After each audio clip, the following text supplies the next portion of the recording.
Yusuf Kala menekankan pentingnya keterbukaan informasi di negara demokratis. Publik harus mengetahui apa yang dilakukan pemerintah, baik di pusat maupun di daerah. Bahkan masyarakat harus dilibatkan untuk berpartisipasi dalam pembangunan. Dalam suatu negara yang demokratis, bukan partisipasi masyarakat yang luas.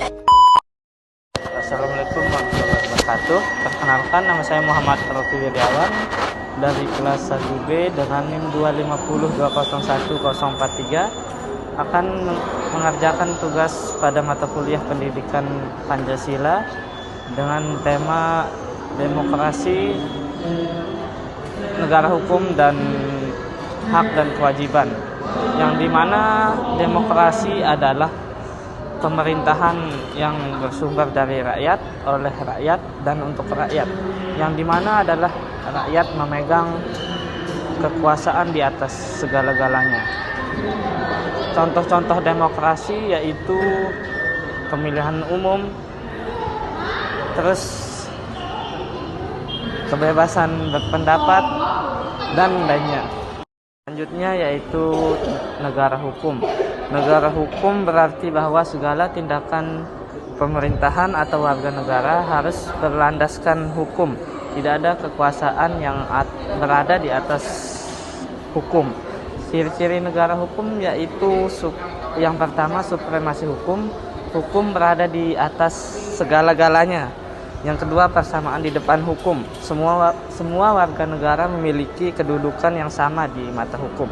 Tujuannya adanya negara hukum ini yaitu menjamin keadilan dan kepastian hukum. Yang kedua, mencegah penyalahgunaan kekuasaan serta melindungi hak-hak warga negara.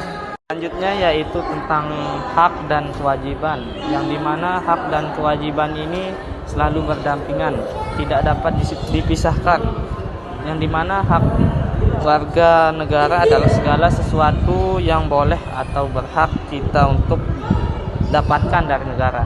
Contohnya hak bersekolah, hak hidup, hak mendapat keadilan, dan berbagai macam lainnya. Sedangkan kewajiban yaitu warga negara adalah segala sesuatu yang harus kita lakukan sebagai bentuk tanggung jawab kepada negara. Contohnya taat pada aturan negara dan hukum, membayar pajak, dan menjaga kebersihan dan ketertiban. Baik, jadi tema saya di sini yaitu tentang demokrasi, tentang pemilihan KOSMA atau komisariat kelas, yang dimana komisariat kelas itu terdiri dari KOSMA-nya, wakil KOSMA, sekretaris, bendahara, dan anggotanya.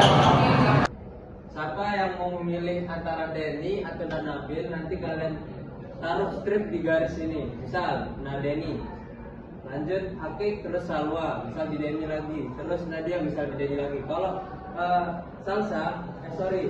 Septi milih ke Nabil, taruh ke sini, gitu. Ngerti ya? Ya udah, mulai dari saya dulu. Nah, ayo, Hakik. Hakik, Denny atau Nabil? Udah. Denny atau Nabil? Denny. Denny atau Nabil? Denny. Nadia, Denny atau Nabil? Denny. Denny atau Nabil? Oke. Denny atau Nabil? Denny, Nabil? Denny atau Nabil? Nabil. Nabil atau Denny? Nabil.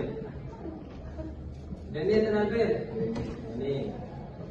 Denny atau Nabil? Mantap. Imam? Nabil. Nabil. Nabil. Denny. Nabil. Lanjut. Julian. Oh, Nabil. Denny.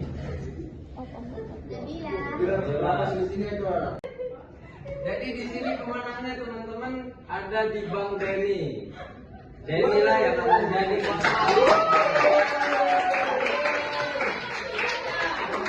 selamat saudara Denny menjadi kelas B.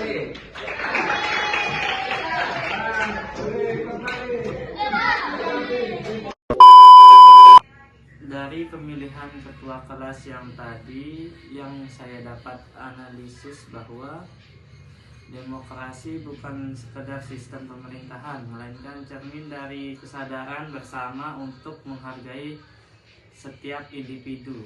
Dalam ruang kecil seperti kelas, praktik demokrasi selalu hadir melalui pemilihan ketua kelas. Sebuah latihan nyata bagaimana mahasiswa belajar berpartisipasi, berpendapat, dan memilih dengan bijak. Pemilihan ketua kelas merupakan bentuk sederhana namun bermakna dari praktik demokrasi di lingkungan pendidikan. Dalam proses ini, setiap mahasiswa memiliki hak yang sama untuk memilih dan dipilih, mencerminkan nilai dasar demokrasi sebagaimana dalam Undang-Undang Dasar 1945 Pasal 1 Ayat 2, kedaulatan berada di tangan rakyat dan dilaksanakan menurut Undang-Undang Dasar. Mahasiswa tidak hanya belajar mahasiswa tidak hanya belajar memilih pemimpin, tapi juga belajar bertanggung jawab terhadap hasil pilihan bersama.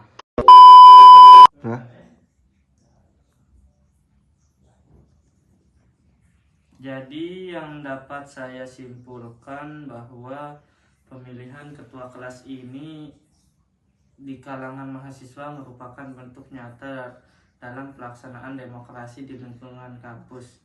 Melalui proses pemilihan ini, setiap mahasiswa memiliki hak yang sama untuk memilih dan dipilih, tanpa adanya paksaan atau diskriminasi. Proses tersebut mencerminkan nilai-nilai keterbukaan, keadilan, dan tanggung jawab bersama dalam menentukan pemimpin yang akan mewarisi aspirasi mahasiswa di kelas. Kegiatan ini mengajarkan mahasiswa untuk memahami arti pentingnya partisipasi aktif dalam kehidupan demokratis, serta menumbuhkan rasa tanggung jawab, kepemimpinan, dan kerjasama di antara sesama mahasiswa. Pemilihan ketua kelas ini tidak hanya berfungsi sebagai kegiatan administratif, tetapi juga sebagai sarana pembelajaran politik, etika, dan moral sosial dalam kehidupan berorganisasi. Saya Muhammad Rofi Wiryawan pamit undur diri. Sekian, wassalamualaikum warahmatullahi wabarakatuh.